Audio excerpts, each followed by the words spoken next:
Ya, semoga hati saudara siap mendengarkan firman Tuhan ini.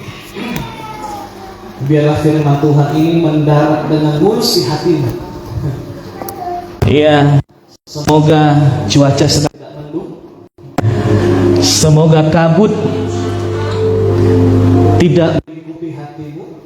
Semoga angin kencang badai tidak sedang ada di sekitar hatimu. Karena kalau ada badai maka pesawat itu batal landing. Pesawat itu batal mendarat. Firman Tuhan bisa batal masuk ke hatimu kalau sikap hatimu tidak siap. Sekali lagi saya katakan, pesan Tuhan ini penting di akhir zaman ini. Firman Tuhan hari ini saya beri judul, waktu penampian telah datang.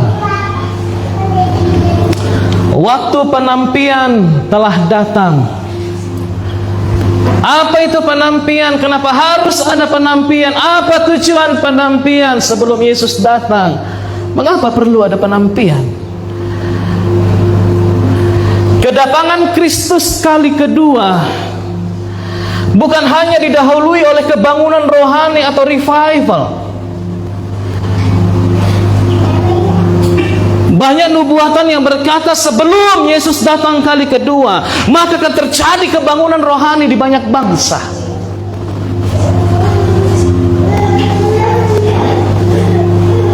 Kedatangan Kristus kali kedua bukan hanya didahului oleh kebangunan rohani tersebut, tetapi juga oleh penyucian atau yang disebut purification. Penyucian. Penyucian harus terjadi sebelum Yesus datang.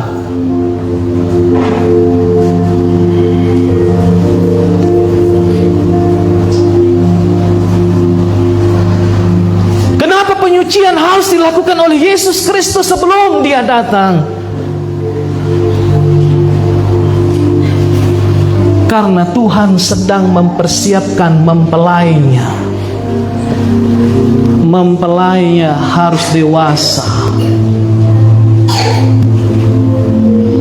Salah satu persiapan kedatangan Tuhan adalah penyucian, supaya saudara dan saya kedapatan dewasa sebagai mempelainya. Status orang Kristen dan mempelai itu dua hal yang berbeda. Orang Kristen dan mempelai itu bukan hal yang sama. Tidak semua orang Kristen itu mempelai. Yang Tuhan cari mempelai bukan orang Kristen. Yang diangkat ke surga saat rapture nanti, ketika Yesus ada di awan-awan, sangkakala dibunyikan oleh para malaikat, maka mempelailah yang diangkat Tuhan, bukan orang Kristen.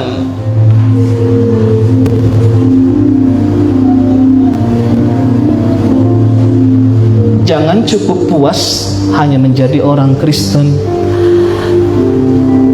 Jangan cukup bangga kalau kita sudah menjadi orang Kristen.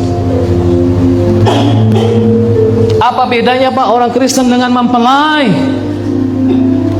Mempelai adalah gereja yang sudah dewasa.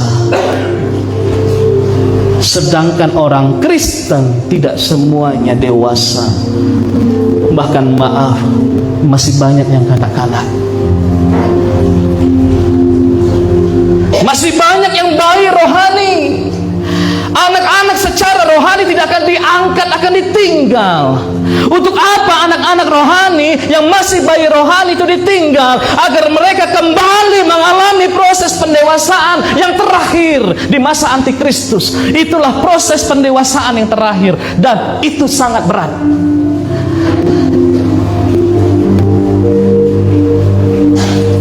Bukan Tuhan kejam. Kau harus cukup dewasa untuk menjadi mempelaiku. Karena kau belum dewasa, saat ini aku tinggal, supaya kau masuk proses pendewasaan yang terakhir itu.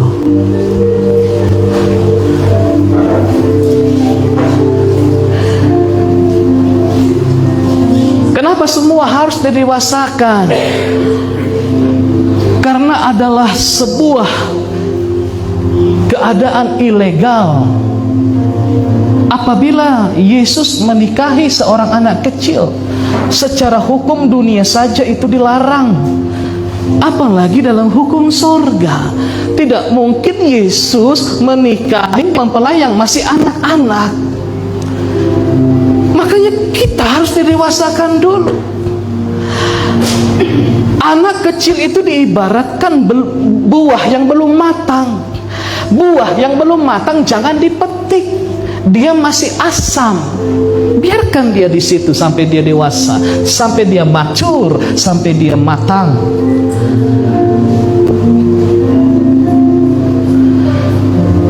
Buah yang dituai adalah buah yang manis, yang sudah mencapai kedewasaan, yang telah mencapai kematangan penuh. Rasanya manis dan menjadi kesukaan bagi orang yang memakannya.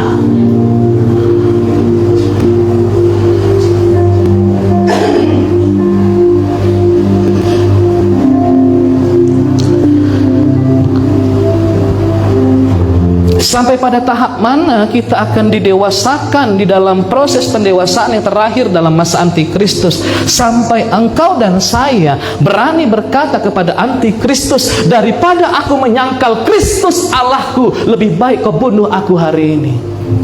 Tuhan melihat kau sudah matang.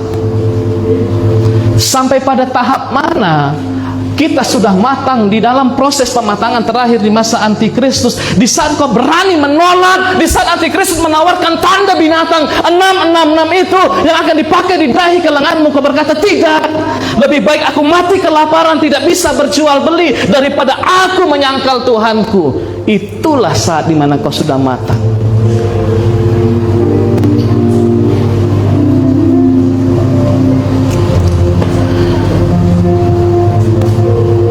Hari ini saya bertanya kepada saudara,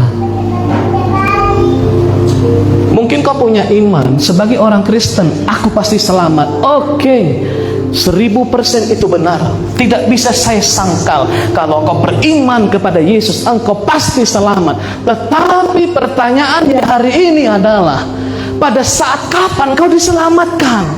Sebelum kesusahan besar itu datang, atau ketika kau masuk dalam kesusahan besar itu? Orang-orang yang sudah matang hari ini, gereja-gereja Tuhan yang sudah dewasa hari ini, yang telah siap menjadi mempelai Kristus, dia tidak akan masuk ke dalam masa susah itu, kesusahan besar itu. Dia diselamatkan sebelum masa kesusahan itu datang. Dia nggak akan masuk dalam masa pemerintahan antikristus. Pada saat mana kau akan diselamatkan? Apa pada saat masa antikristus? Kau selamat juga, tapi kau harus siap. Engkau dikejar-kejar, engkau akan ditangkap, dibunuh, disiksa untuk menyangkal imanmu. Kalau engkau tidak mau pakai tanda 666 itu, engkau tidak boleh beli sesuatu, engkau tidak bisa jual sesuatu. Kalau engkau sakit, anakmu sakit, engkau tidak bisa berobat ke rumah sakit, karena semua transaksi di rumah sakit harus pakai tanda itu, pakai chip itu. Apakah kau mau mengalami hal-hal itu? Bagi saya, lebih bagus saya dimatangkan sekarang daripada saya dimatangkan di masa antikristus nanti. Wahyu 7 ayat 14. Maka kataku kepadanya, Yohanes mendapat penglihatan di Pulau Patmos.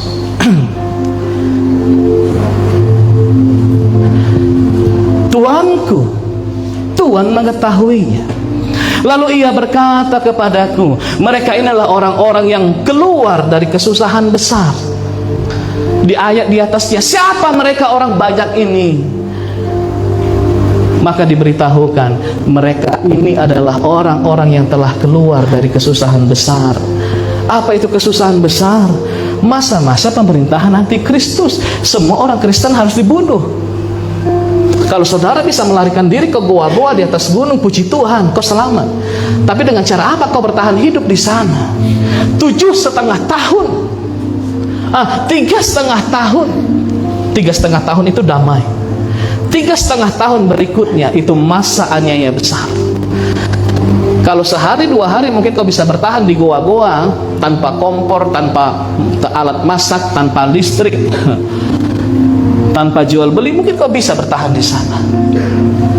Tapi kalau 3,5 tahun, itu waktu yang sangat lama di dalam penderitaan.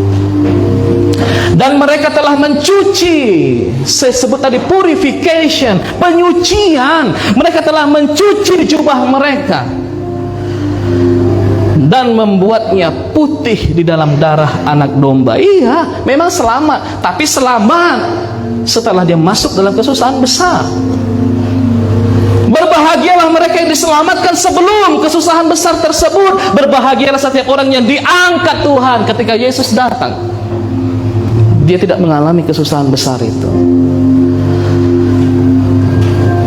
Untuk itu hari ini Tuhan sedang mengadakan pemisahan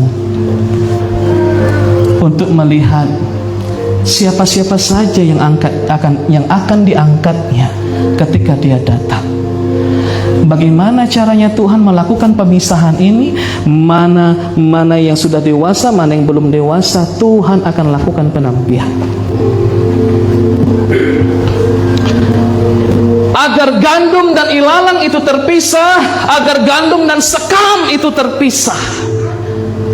Maka kumpulan gandum akan dibawa ke lumbung, tetapi sekam dan ilalang akan ditinggalkan. Maka gandum akan diangkat ke lumbung sorga. Kita yang ilalang dan sekam akan tetap tinggal.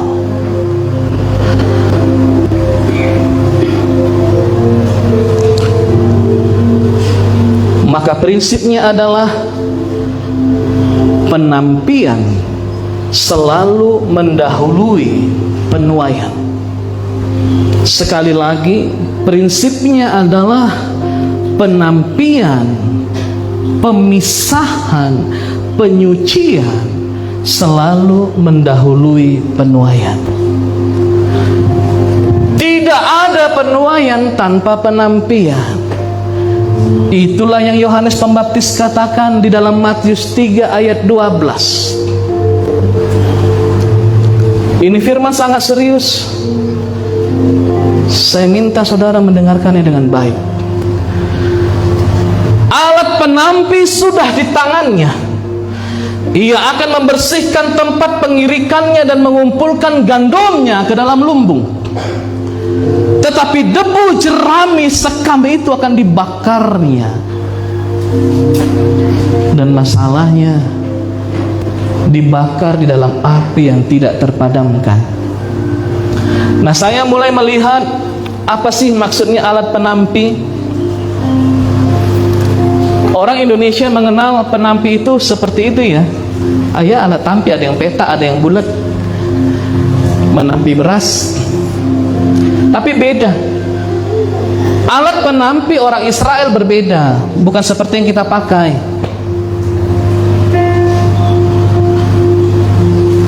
Dalam bahasa Yunani, alat penampi itu ditulis dengan kata petion atau petuon, yang artinya garpu penampi. Apakah abang sudah masukkan gambarnya? Coba tampilkan bang. Garpu penampi, Bapak Ibu. Jadi bukan yang bulat atau yang petak itu.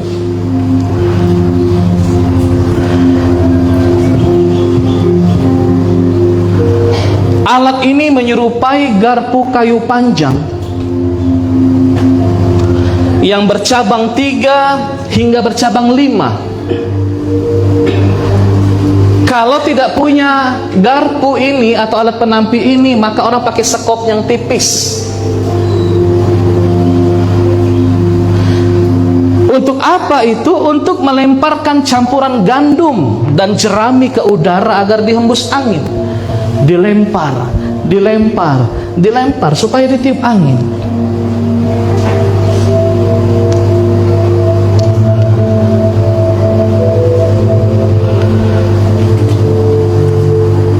Kalau saya ambil makna profetiknya begini Bapak Ibu.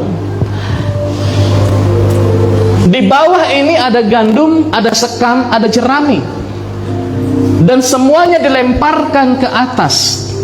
Artinya orang Kristen, orang yang tidak percaya kepada Tuhan akan dilemparkan untuk mengalami angin, mengalami badai, mengalami masalah.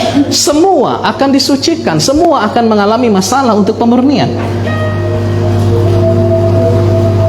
Semua akan dicampakkan ke atas.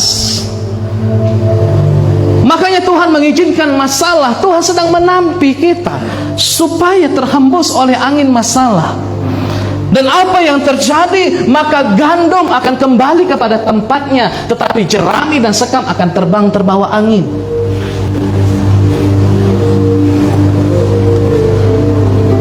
Kenapa gandum itu bisa kembali kepada tempatnya, sedangkan jerami atau sekam itu terbawa oleh persoalan, masalah, terbawa pergi dia jauh?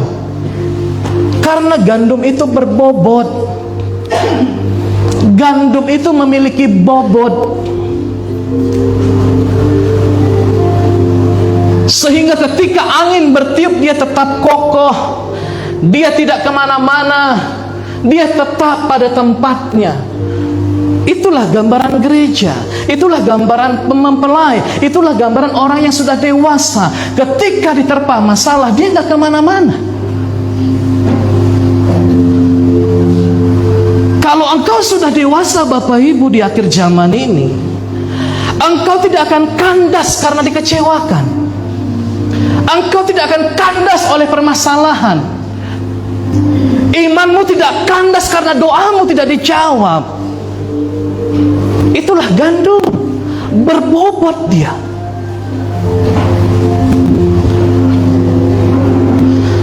Engkau tidak kandas karena kesulitan ekonomi. Engkau tidak kandas karena sakit penyakit yang kau alami. Engkau tidak kandas karena kau tidak dihargai dalam pelayananmu. Engkau berbobot. Sekalipun kau ditiup angin, kau tetap.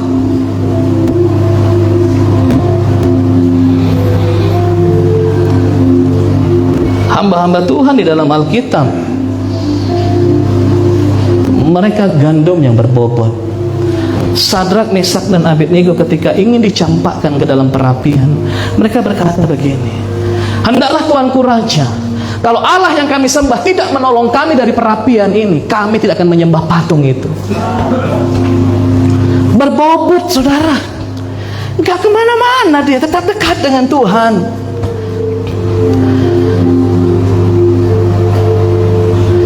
Tetapi sekam itu ditiup angin, ia terbang karena kecewa, ia terbang karena kepahitan, dia hilang entah kemana. Kemana angin bertiup, kesanalah dia pergi. Dia tidak punya pendirian. Itulah hasil dari sebuah penampian. Terlihat apakah kau gandum atau sekam atau jerami. Dan saya katakan sebagai judul firman Tuhan ini, waktu penampian telah tiba.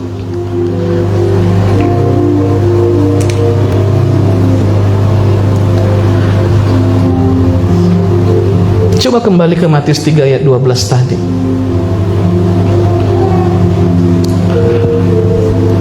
Alat penampi sudah di tangannya. Dan dikatakan di kalimat berikutnya, ia akan membersihkan tempat pengirikannya. Kata membersihkan ditulis dengan kata diakatarizo. Diakatarizo berarti membersihkan sampai benar-benar bersih, tidak tersisa satupun. Membersihkan secara menyeluruh, menampi dengan sempurna sampai semuanya terpisah, benar-benar terpisah.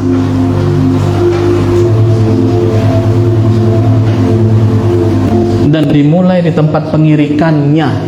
Itu ada huruf besarnya, pengirikannya. Saudara tahu, pembersihan dimulai di rumahnya, di gerejanya. Saudara ada di gereja, siap-siap.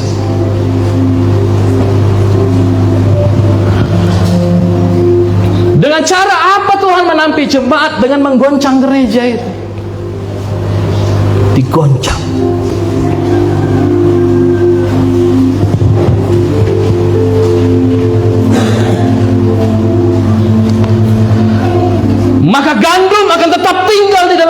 bekerja dan sekam akan pergi meninggalkan gereja. Di dalam Markus 16 ayat 17, tanda-tanda ini akan menyertai orang-orang yang percaya. Saudaraku yang dikasihi Tuhan, orang-orang yang percaya punya tanda. Orang-orang yang dewasa punya tanda. Bukan asal Kristen. Tunjukkan tandamu. Pengikut antikristus juga punya tanda. 666. Mempelai punya tanda. Dia memakai pakaian yang berbeda dari orang lain. Dia mengenakan perhiasan ya di luar kebiasaan sehari-hari. Dia tampil cantik, dia tampil indah.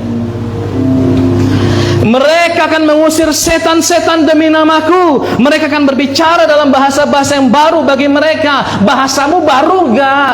Itu tanda. Atau bahasamu berisi sumpah serapah, sungut-sungut, perbantahan, perlawanan. Adakah bahasa baru di dalam mulutmu? Gandum itu punya tanda.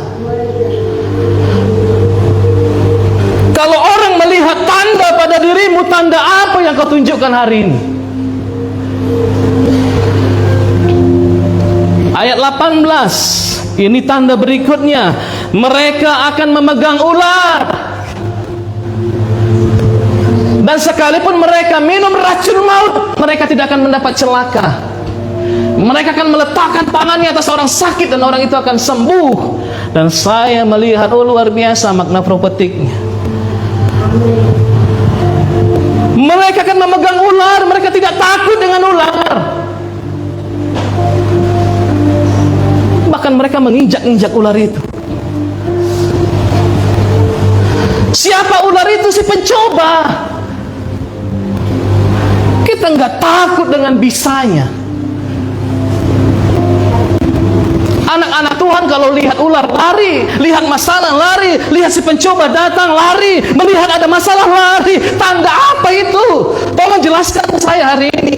Apakah itu tanda mempelai, tanda kedewasaan? Coba jelaskan kepada saya. Tanda apa yang kau tunjukkan itu?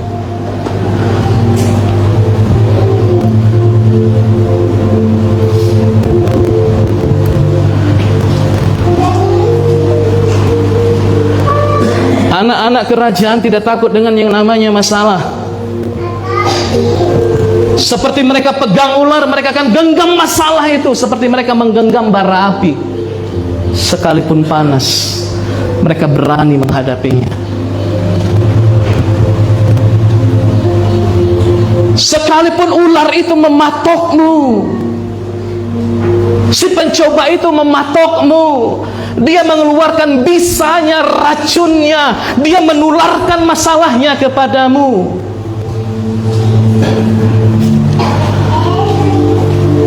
Firman Tuhan jelas berkata, kamu tidak akan mati. Imanmu tidak akan mati. Pengharapanmu tidak akan mati. Pelayananmu tidak akan mati. Tapi hari ini apa yang saudara alami hari ini? Apakah ketika racun maut masalah itu dimasukkan ke dalam dirimu, apakah imanmu mati? Apakah pengharapanmu mati? Apakah pelayananmu lemah? Berarti racun telah mempengaruhi hidupmu. Sedangkan tanda orang percaya, masalah tidak akan mempengaruhi dirinya.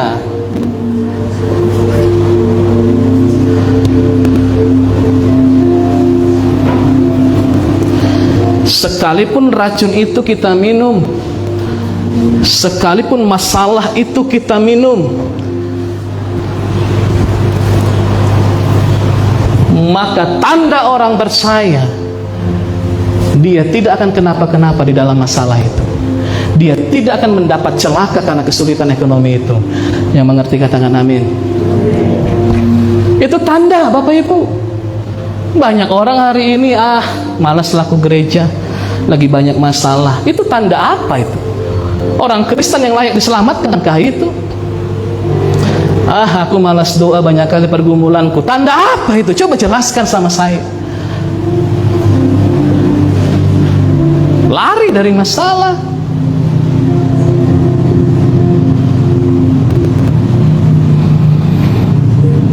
Tapi orang-orang percaya, orang-orang yang sudah dewasa secara rohani, tahukah saudara, kedewasaanmu itu seperti serum anti bisa ular. Kenapa seseorang bisa tidak celaka di tengah-tengah masalah? Karena dia sudah dewasa. Seolah-olah kedewasaan itu menetralisir racun yang masuk ke tubuhnya. Makanya dia tidak kenapa-kenapa. Makanya kita perlu dewasa.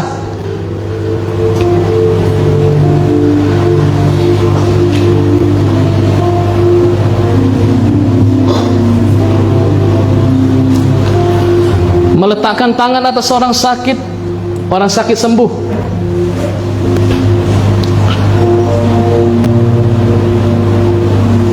Kedewasaanmu akan menyembuhkan banyak orang.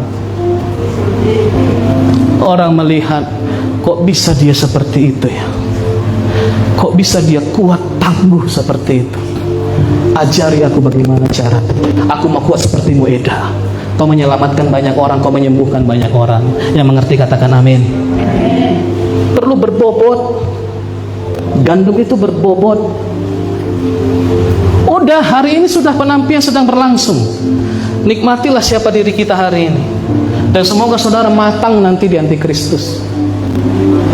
Hanya itulah harapan satu-satunya, gak ada yang lain.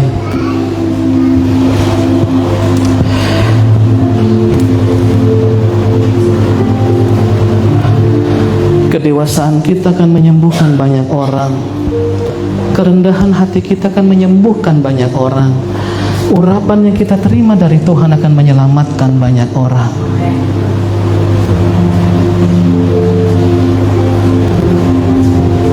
Ayat 20.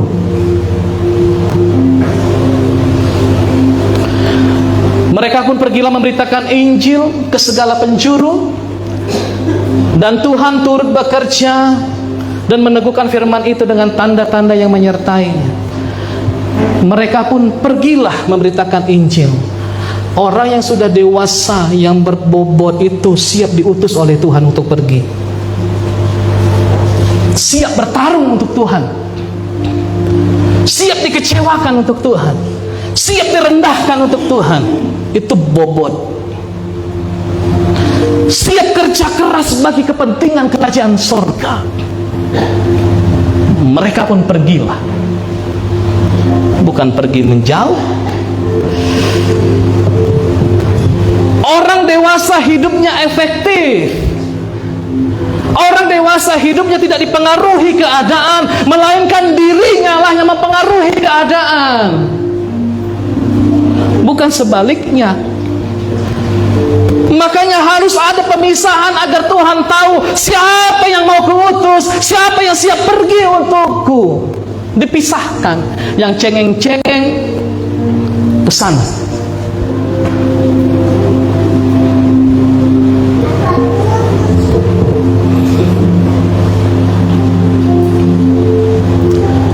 Penampian bertujuan memisahkan orang yang sudah dewasa dengan orang yang masih anak-anak. Saudara bukan hanya dilahirkan kembali, tetapi kau harus bertumbuh menjadi dewasa. Yang mengerti katakan amin. Sudah kau lahir baru? Sudah, puji Tuhan lahir baru. Kau bukan hanya dilahirkan kembali, kau harus bertumbuh jadi dewasa. Karena banyak pekerjaan kerajaan sorga yang harus kau lakukan. Engkau memang anak-anaknya Tuhan, tapi tidak mungkin selamanya kau menjadi anak-anak. Kita bangga jadi anak Tuhan, tapi Tuhan katakan, please anakku, bertumbuhlah. Karena aku mencari orang yang dewasa untuk mencari mempelaiku. Oleh sebab itu saya peringatkan kepada kita semua, karena pembersihan itu secara menyeluruh, semua tanpa sisa sampai sebersih-bersihnya. Saya katakan kepada gereja ini hari ini, kalau ada proses pendewasaan yang sedang berlaku bagimu hari ini, masuklah dalam proses itu. Jangan tinggalkan, kau tertinggal nanti. Saya mengasihimu sebagaimana saya mengasihi diri saya. Kalau saya nggak mau ditinggal, saya juga beriman saudara nggak ditinggal. Apakah saya senang di sorga, saudara disiksa di bawah? Teman seperti apa saya? Setiap proses pendewasaan itu perlu kita ikuti. Karena kita perlu dimurnikan seperti emas yang dimurnikan dalam peleburan. Ketika emas dipanaskan, maka dia menjadi emas murni. Itulah mempelai. Mempelai yang sedang mengenakan emas sebagai perhiasannya. Itulah perhiasan kita, pemurnian. Bukan jam-jam doa kita. Untuk apa kau berdoa 2 jam di luar sana kok gak jadi berkat? Untuk apa kau bahasa roh sekian jam? Menghadapi pergumulan kau kalah. Hidup kita yang sesungguhnya ketika kita keluar dari kamar doa itu, bukan ketika di kamar doa. Hidup kita sesungguhnya bukan di gereja ini. Ketika engkau keluar dari gereja ini, itulah hidupmu yang sesungguhnya. Perhatikan ini. Pergilah mereka. Kenapa mereka bisa pergi? Karena mereka orang-orang dewasa. Dari mana saya tahu? Begini, orang dewasa itu memiliki nature, memiliki bukan kebiasaan, memang bawaannya begitu orang dewasa. Apa nature-nya? Memberi. Orang dewasa itu selalu memperhatikan, melakukan sesuatu, memberi. Terbalik dengan anak-anak, nature anak-anak, dia ingin meminta, dia ingin menerima, dia tidak ingin melakukan sesuatu. Kalau bisa tenang-tenang saja, bermain-main saja. Kenapa saya katakan mereka dewasa? Buktinya mereka memberi hidup untuk kerajaan surga.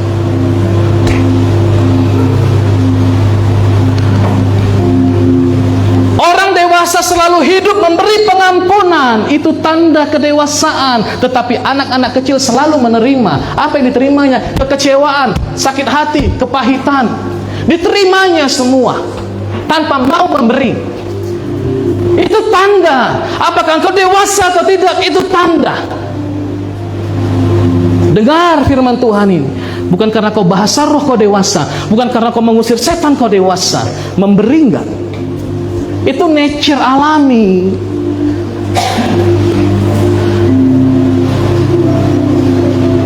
Itu makanya sebabnya Tuhan mencari orang dewasa untuk dinikahinya, untuk dipakainya menjadi alatnya. Karena mereka selalu ingin memberi, melakukan sesuatu, memperhatikan sesuatu, mengerjakan sesuatu. Orang-orang dewasa lah yang bekerja, orang-orang dewasa lah yang boleh menikah karena dia pasti bertanggung jawab untuk bekerja, menghidupi istri dan anak-anaknya. Anak-anak banyak yang memberi ya. Bapaknya pun lagi gak ada uang, pokoknya minta. Di akhir zaman, di komunitas orang Kristen, saudara, selalu ada gandum, ada ilalang. Nah, bila firman Tuhan ini menampar kuat iman. Para pengerja berkata begini, Tuhan, bagaimana kalau ilalang ini kami cabut? Apa kata Tuhannya, saudara? Halo? Oh, jangan. Jangan kamu cabut. Nanti kalau kau cabut ilalangnya, gandumnya ikut tercabut. Biarkan dulu mereka tumbuh bersama. Inilah komunitas orang Kristen, tumbuh bersama. Kenapa tunggu dewasa dulu gandumnya, baru ilalangnya boleh dicabut? Karena saat gandum sudah dewasa, maka gandum mulai memperlihatkan perubahan. Gandum mulai melihat perbedaan dari ilalang. Maka para pengerja mulai mengetahui, oh ini gandum ternyata, oh ini ternyata ilalang. Kalau pada masa muda gandum dan ilalang tumbuh bersama, pengerja tidak bisa membedakan mana yang gandum, mana yang ilalang. Bukan takut akar ilalang ditarik, maka akar gandum ditarik. Bukan karena itu, karena gandum dan ilalang masih terlihat sama. Hari ini semua terlihat sama. Sama-sama ke gereja, sama-sama berdoa, sama-sama memuji Tuhan. Tapi ketika yang satu bertumbuh, yang satu tidak bertumbuh, yang satu merunduk, yang satu semakin tegak, Disitulah terlihat, oh ternyata ini gandum, ini ilalang. Barulah bisa dicabut ilalangnya. Yang mengerti katakan amin. Kalau engkau tidak bisa berubah, berbeda warna, berbeda kelakuan, berbeda sifat dari orang-orang satu komunitasmu, bagaimana Tuhan tahu kau gandum? Di mata Tuhan kau terlihat ilalang walaupun kau gandum. Berbeda, berbeda. Jangan ikut-ikutan. Kalau orang ke dukun, aku ke dukun. No, kau gandum. Harus berbeda. Yang mau katakan amin? Amin. Saya pikir dulu begitu. Kalau ilalang dicabut, takutnya akar ilalang mencabut akar gandum. Ternyata bukan. Karena mereka masih sama. Dan setelah dewasa, baru terlihat perbedaan mana gandum, mana ilalang.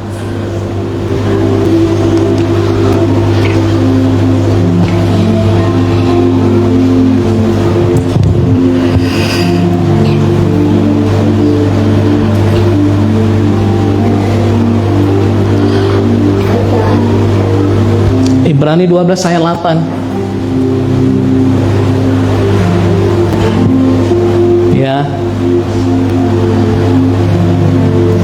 Tetapi jikalau kamu bebas dari ganjaran yang harus diderita setiap orang, maka kamu bukan anak, tapi anak-anak gampang. Kalau kau tidak mau dimurnikan, tidak mau diproses, kau bukan anak. Saudara mau tahu nggak bahasa aslinya ini perbedaannya supaya tegas gimana? Saudara siap nggak dengarnya? Kalau engkau salah tidak mau ditegur, kau bukan anak baik. Maaf, kau anak sialan.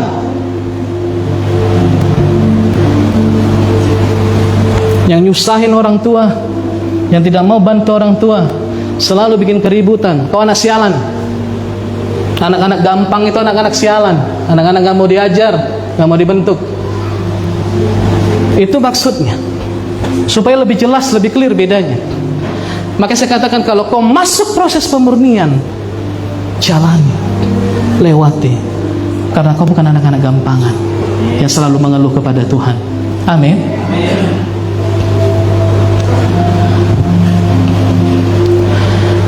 Anak-anak Tuhan akan terus berkontribusi bagi kerajaan sorga. Siapa yang nyapu rumah kita? Ya anak-anak kita, nggak mungkin anak orang. Betul nggak? Ada kontribusinya di rumah. Siapa yang nyuci piring di rumah kita, nyuci kain di rumah kita? Ya anak kita, nggak mungkin anak orang. Anak-anak nggak bisa nyuci piring, harus sedikit dewasa. Kalau mau berkontribusi, pastikan kau sudah dewasa. Saya sudah mau selesai. Markus 16 ayat 16.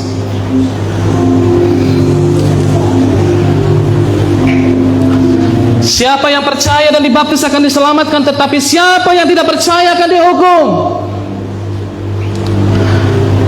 Apa makna yang bisa kita ambil? Kok lari kali ayatnya, Pak?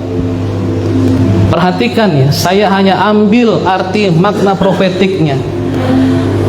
Siapa yang percaya diselamatkan, yang tidak percaya akan dihukum. Ada waktunya gandum dan ilalang dituai bersama-sama.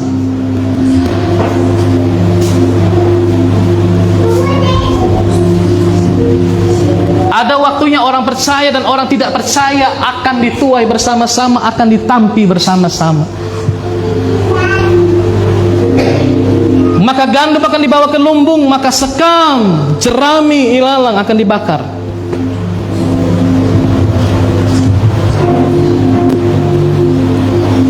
Mungkin banyak hamba-hamba Tuhan berkata, Pak, kami berdoa supaya gereja kita menuai. Pertanyaan saya, apa yang mau kau tuai? Ayo, apakah kau menuai gandum atau menuai ilalang? Perjelas dulu, apa permintaanmu? Banyak gereja menuai hari ini yang ternyata dituainya ilalang. Maaf kalau saya harus tegas, saya bukan berbicara di 1-2 gereja, seluruh gereja. Makanya Yesus berkata, ada kambing, ada domba. Ada domba, ada serigala berbulu domba.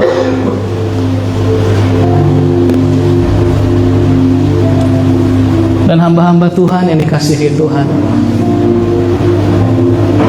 kalau hari ini Tuhan datang, Dia ingin menuai semua gandumnya.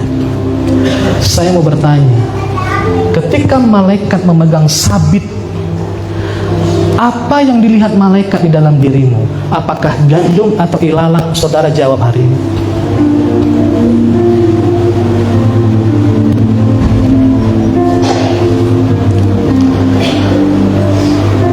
Dari mana malaikat tahu ini gandum, ini ilalang? Saya katakan tadi, semakin dewasa, perbedaannya semakin jelas, maka gandum mulai merunduk. Kenapa dia merunduk? Berbobot. Lalu ilalang dia akan tetap berdiri tegak. Kenapa dia berdiri tegak? Karena kosong, nggak punya apa-apa.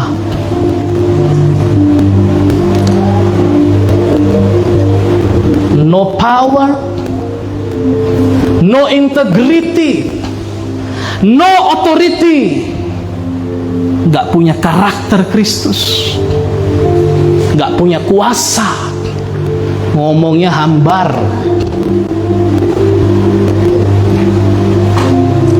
gak punya integritas, kosong. Mudah bagi malaikat, oh ternyata kau ilalang.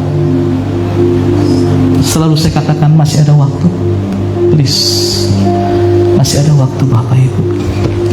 Saya tutup di sini.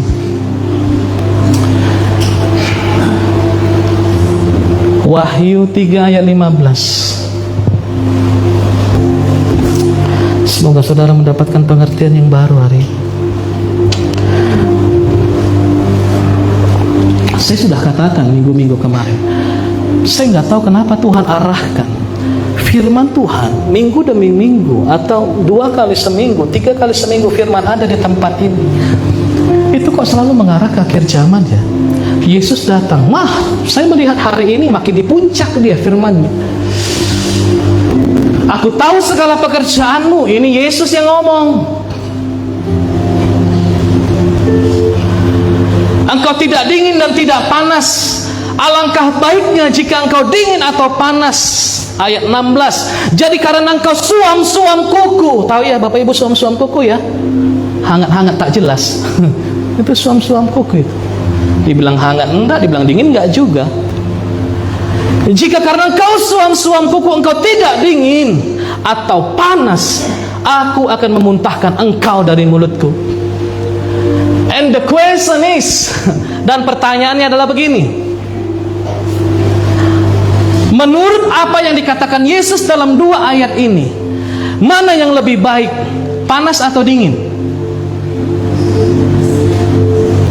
Hello? Siapa yang bilang panas? Angkat tangan. Panas atau dingin yang lebih baik? Yang bilang dingin.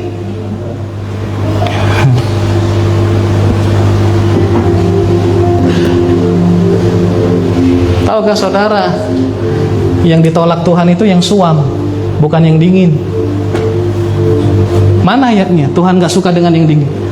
Alangkah baiknya engkau panas atau dingin. Artinya kedua-duanya berkenan kepadaku. Kalau engkau suam baru ku muntahkan. Saudara bisa nggak membaca ayat ini terpikir seperti itu? Selama ini kita pikirkan, oh kita harus panas, jangan dingin. Tunggu dulu.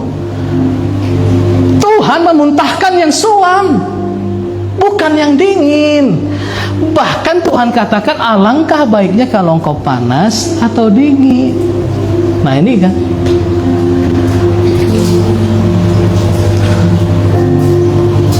bagi Tuhan kalau kau panas itu baik, kalau kau dingin itu baik.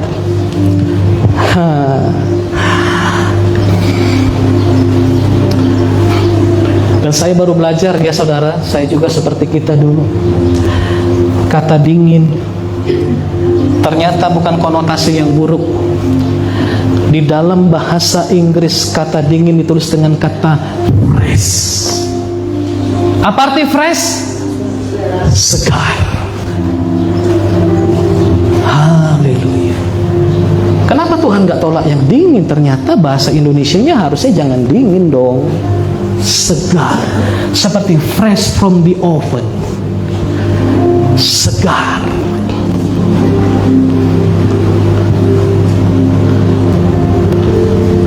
Jadi kalau ada kata dingin, anggaplah itu sebagai segar. Nah, kenapa Tuhan terima kedua-duanya? Simple, sederhana saja. Contohnya begini. Kalau saudara ambil seember air yang sangat panas, letakkan di bawah kakimu dan kau masukkan kakimu ke situ. Apa reaksimu? Tertawa? Haleluya. Wah, panas sekali Tuhan. Haleluya. Jadi kaki rebus. Saudara tarik kan? Pasti kaki saudara bereaksi, amin. Sebaliknya, kalau saudara ambil air yang sangat dingin sekali, taruh di baskom, taruh es batu, dingin sekali, lalu saudara masukkan kaki saudara ke dalam baskom itu, apa reaksi saudara? Saudara keluarkan kaki? Wah, iya. Maknanya apa Bapak Ibu? Engkau harus mempengaruhi orang. Sebagai panas yang disebutkan Tuhan tadi, maka orang akan bereaksi melihat imanmu. Ketika engkau segar, tahu arti segar? Ada masalah, kayak nggak ada masalah. Coba lihat sebelahnya, segar nggak wajahnya? Nampak kali punya masalah. Maka orang akan bereaksi. Kok kuat kali kau tidak menghadapi suami yang seperti itu? Aku angkat tangan katanya. Bereaksi orang.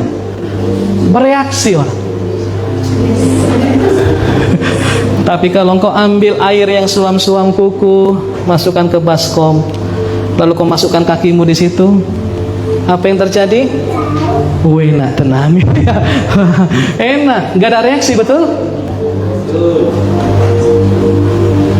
Orang nggak bereaksi lihat kita, orang tidak bereaksi lihat iman kita, orang tidak bereaksi melihat kesetiaan kita, orang tidak bereaksi melihat